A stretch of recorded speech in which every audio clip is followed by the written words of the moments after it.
The four factors that affect the behavior of gases: temperature, pressure, volume, and the number of gas particles.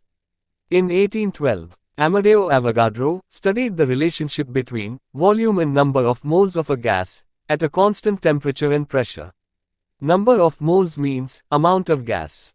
Avogadro says that if the number of moles of a gas increases, its volume also increases. For example, you've got a balloon. When you blow air into a balloon, you are increasing the number of gas molecules inside. According to Avogadro's law, as the number of molecules increases, the volume of the balloon also increases, causing it to expand. According to Avogadro's law, for a given mass of an ideal gas, the volume and amount of the gas are directly proportional. If the temperature and pressure remains constant, mathematically it can be written as V is directly proportional to n number of moles of gas, while pressure P and temperature T becomes constant. To change the proportionality sign into an equal sign, we need to add a constant, which we'll call K. This equation can also be written as V over N, that is equal to K. K is a proportionality constant. The value of K is same, for same amount of a given gas. Therefore Avogadro's law can be stated as, ratio of volume and number of moles of a fixed mass of a gas is constant at constant temperature and pressure. Let me explain Avogadro's law by experiment. Let us consider a certain amount of dry ice, enclosed in two different test tubes, fitted with a movable piston. Dry ice is a solid carbon dioxide. When dry ice sublimates, it turns from a solid directly into a gas.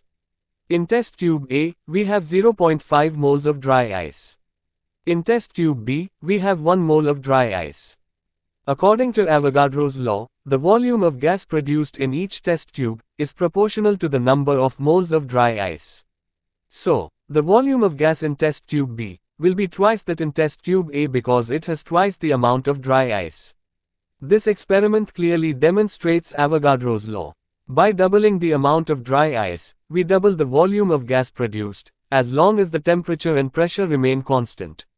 According to Avogadro's law, we can write the equation as V1 over N1, that is equal to K constant. For the final volume and number of moles, we can write equation as V2 over N2 is equal to K.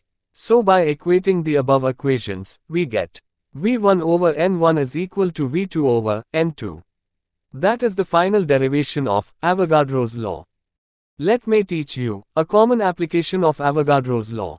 Avogadro's law helps us to understand how changes in volume of our lungs during inhalation and exhalation. When we inhale, lungs expand, that increases the volume of our chest cavity. This is because of an increase in the number of moles of air. On the other hand, during exhalation lungs contract, that decreases the volume of our chest cavity. That is because of decrease in number of moles of air.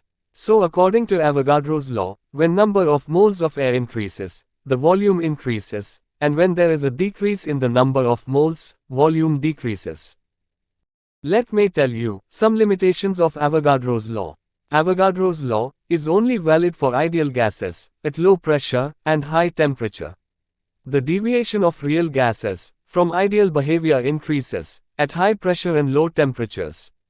Avogadro's law does not apply to gases that are very dense or very light. This law does not apply to gases that are very cold or very hot. Avogadro's law only provides approximate relationship. Avogadro's law does not apply to liquids or solids because they don't have same properties as gases. Hydrogen and helium, which are gases with low molecular masses, follow Avogadro's law better than molecules with higher molecular masses. Thank you so much for watching. If you enjoyed this video and found it helpful, please consider subscribing to our channel for more content like this.